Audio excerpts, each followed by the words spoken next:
lustiger Roboter.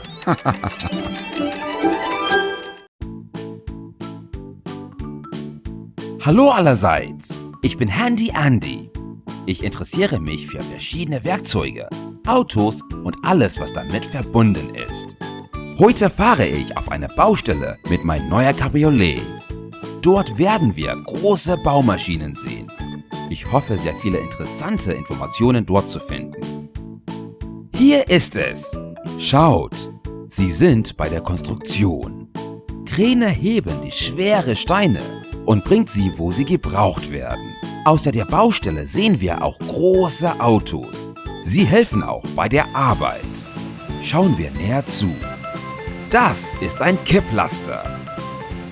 Er ist da, um Baumaterialien zu transportieren. Schaut hier, es ist ein Bagger. Mit seiner Baggerschaufel kann er in die Erde graben, zum Beispiel, wenn man ein Loch für einen Keller braucht. Und hier ist eine Walze. Sie wird benutzt, um Straßen zu bauen. Seine schwere eiserne Walze presst die Straße flach. Schaut euch diesen hier an. Es ist ein Betonmisch-LKW und er transportiert Beton. Es ist mein Traum, alles über den Betonmischer-LKW zu wissen. Dieser Fahrer wird uns alles zeigen und uns erklären, wie es funktioniert. Ja! Also, dieser LKW entsteht aus Vorder- und Hinterräder und ein Plattform. Unten könnt ihr den Benzintank sehen. Eine spezielle Trommel, die auf der Plattform steht, dreht sich. Ihr könnt auch den Wassertank sehen, wo das Wasser ist, das für die Mischung benutzt wird.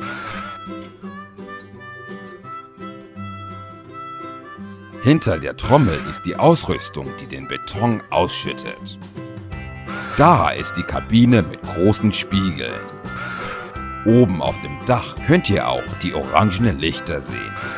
Wenn der Fahrer diese Lichter anhat, müssen andere Fahrer vorsichtig sein, denn der Betonmisch-LKW kann sehr große und schwere Ladungen tragen.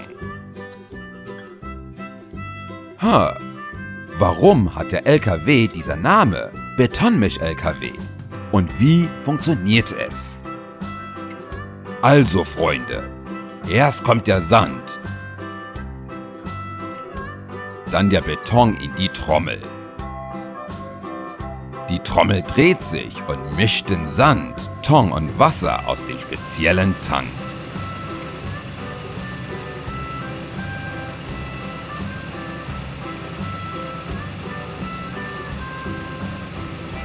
Arbeiter füllen Erde und Schutt in das Loch.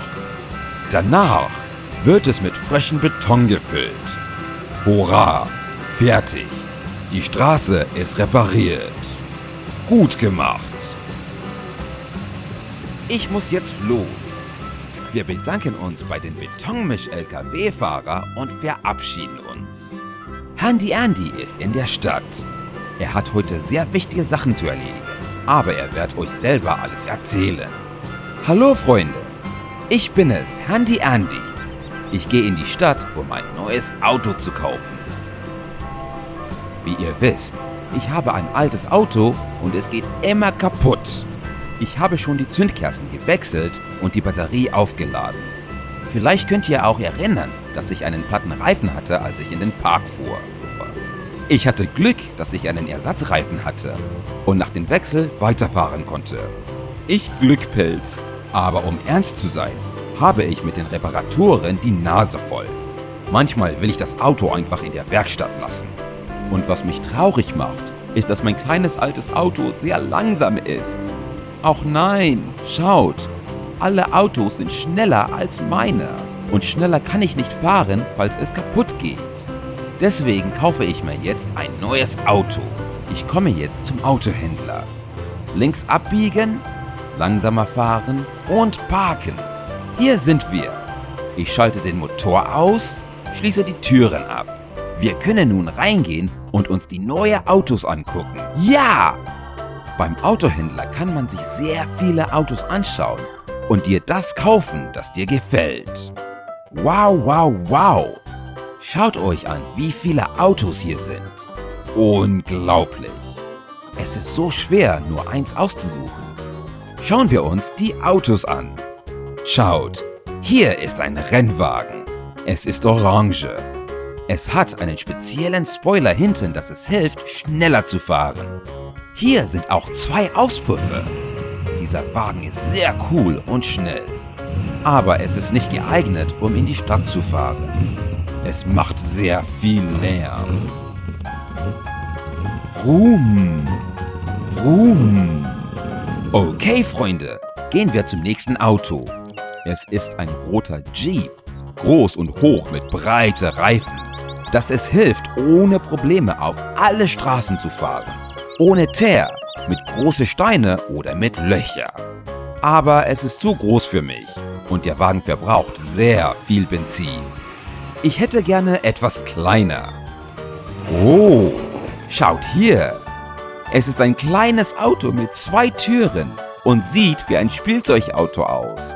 Genau, was ich für die Stadt brauche. Es ist einfach zu parken und verbraucht wenig Benzin.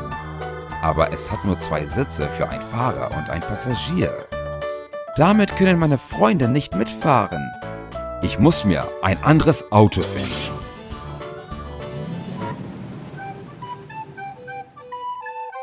Schau! Ich sehe noch ein Auto. Es ist ein Stufenheck. Es ist ein gutes Auto, das nicht viel Benzin verbraucht und hat genügend Platz für meine Freunde. Es hat auch einen großen Kofferraum. Ich mag es, aber wir schauen uns andere Autos an. Oh! Schaut euch dieses lange Auto an. Dieses Auto ist eine Limousine. Es ist sehr lang und hat lange Rücksitze, wo sich ungefähr 8 Leute sitzen können. Toll! Alle meine Freunde passen in dieses Auto. Ach nein, wie könnte ich vergessen? Dieses Auto passt nicht in meine Garage. Meine Freunde, wir haben uns so viele Autos angesehen, aber haben nicht ein passendes gefunden. Ich weiß nicht, was ich tun soll. Ich möchte gerne heute ein neues Auto kaufen, das nicht dauernd kaputt geht. Hier, schaut! Ich habe diesen coolen grauen Cabriolet gefunden. Es ist oben offen. Es ist perfekt für die Stadt geeignet. Vor allem, wenn das Wetter schön und sonnig ist. Ich träume seit ewig für so ein Auto. Also, meine liebe Freunde, ich habe mir einen neuen Cabriolet gekauft. Ich fahre jetzt ein wenig in der Stadt herum und dann fahre ich nach Hause. Danke für eure Hilfe. Hallo Freunde, heute ist so ein schönes Wetter und ich habe beschlossen, auf die ländliche Gegend zu fahren und dort die frische Luft einzuatmen. Mein neues Cabriolet brachte mich sehr schnell in den Wald. Ich hatte eine großartige Zeit in der Natur. Nun fahre ich zurück in die Stadt. Wir sind in der Nähe. Ich sehe jetzt hohe Gebäude und auch die erste Ampel. Wisst ihr, meine Freunde, was eine Ampel ist und warum sie den Fahrern und Fußgängern unterschiedliche Lichter zeigt? Okay, ich werde es euch erklären. Die Ampel soll den Verkehr auf der Straße regeln. Es ist eine Konstruktion mit speziellen Visieren. Im Inneren der Ampel gibt es Lampen. Ebenso gibt es auch farbige Linsen. Rot, Gelb und Grün. Oh, was bedeuten diese Farben? Sehen wir uns mal an, Freunde, was jede Farbe bedeutet. Rot bedeutet Gefahr. Gelb warnt und Grün erlaubt. Also sagt die Ampel den Fahrern: rotes Licht, Stopp. Gelb, mach dich bereit zum Fahren. Und Grün, los.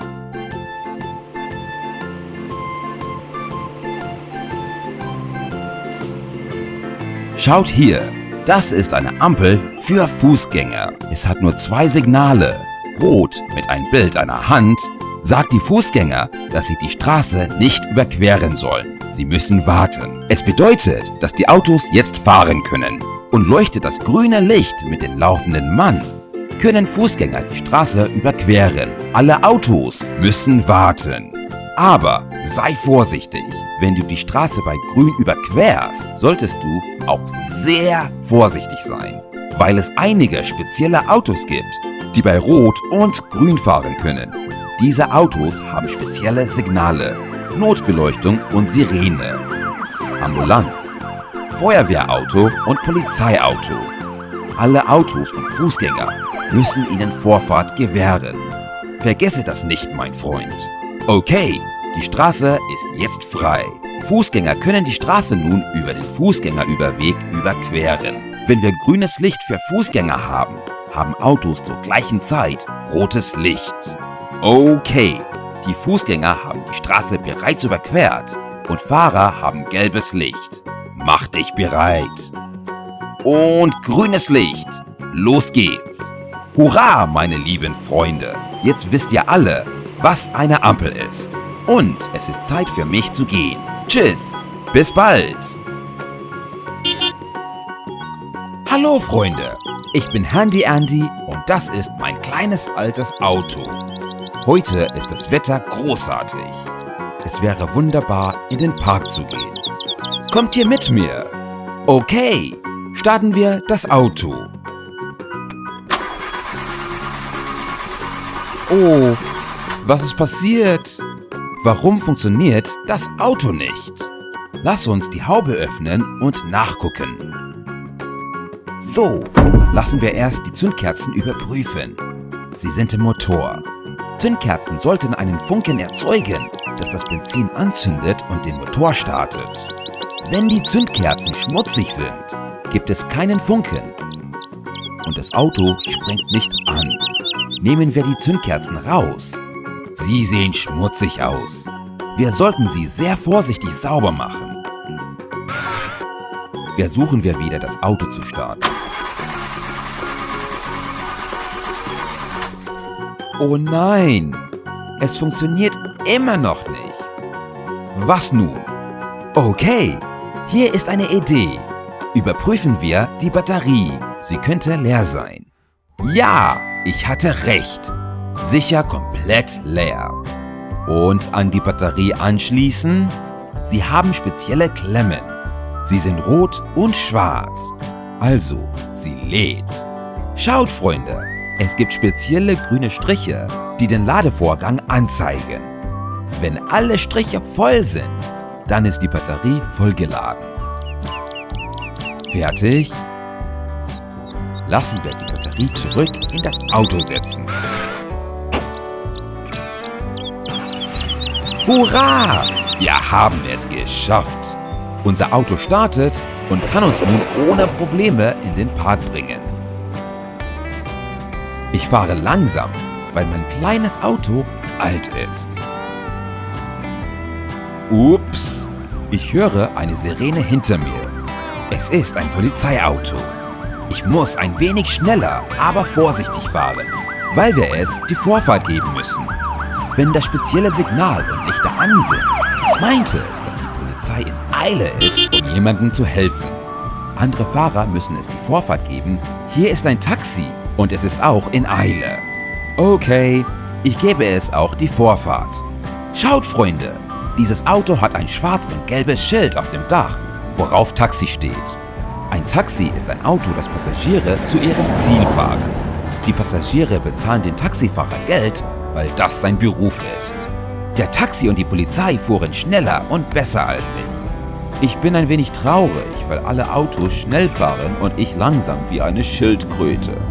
Ich werde ein bisschen schneller fahren. Wir fahren schneller und schneller. Oh, was war dieser komische Geräusch? Das Auto hat einen platten Reifen. Was tun wir jetzt? Das erste, was ich machen muss, ist die Blinker einschalten. Schau, wie cool die orange Blinker blinken. Ich stelle auch das Notfallzeichen hinter mein Auto, so dass andere Fahrer sehen können, dass sich ein Notfall auf der Straße befindet. Ich sollte wahrscheinlich den Abschleppwagen rufen. Aber warte eine Sekunde. Ich habe einen Ersatzreifen im Kofferraum. Wie könnte ich es vergessen? Wir können die Reifen wechseln und unseren Ausflug fortsetzen. Wie dumm von mir. Zeit, mich an die Arbeit zu machen. Erstens brauchen wir den Wagenheber. Der Wagenheber hebt den Wagen von dem Boden, so dass wir die Reifen wechseln können. Wir brauchen auch ein Radkreuz, um die Radschrauben zu lösen. Hier ist es.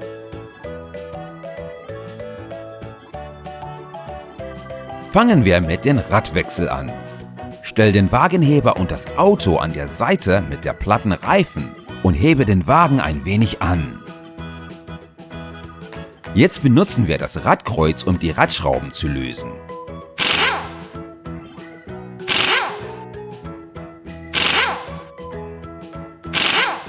Nimm den platten Reifen ab. Schau dir das große Loch im Schlauch. Mal sehen, ob ich ihn später zu Hause reparieren kann. Und jetzt setzen wir den Ersatzreifen an. Schraube die Radschrauben wieder fest.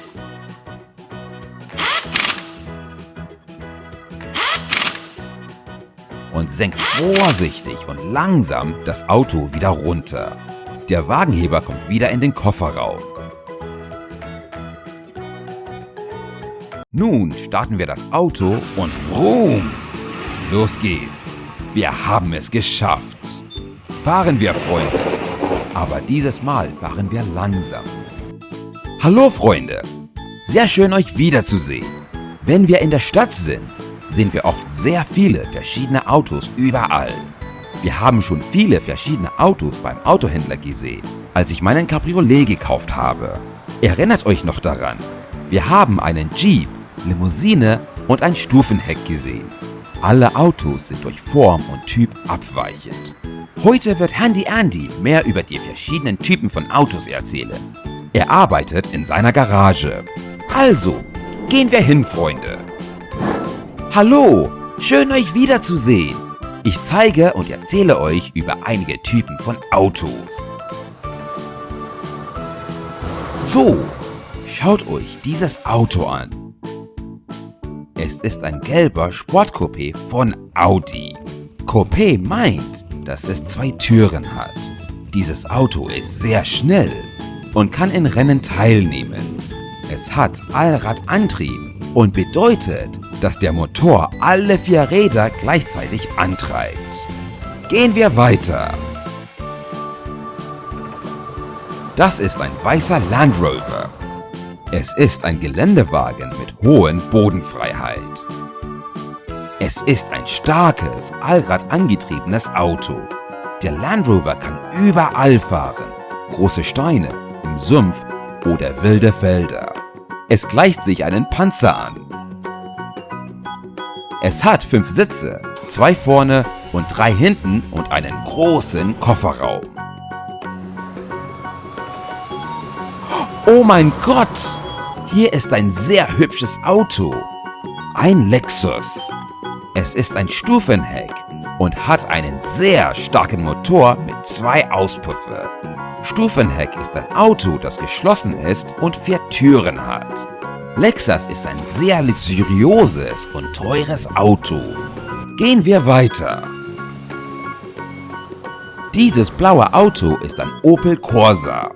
Dieses Auto ist ein Schrägheck und bedeutet, dass es hinten eine Tür hat. Es ist sehr ökonomisch und hat Frontantrieb. Frontantrieb meint, dass der Motor nur die Vorderräder antreibt. Okay, Freunde, gehen wir weiter. Hier ist ein roter Peugeot. Dieses Auto ist ein Kombi. Es ist fast wie ein schräg gestuftes Auto wie der Opel vorhin, wo der Kofferraum sich nach oben öffnet.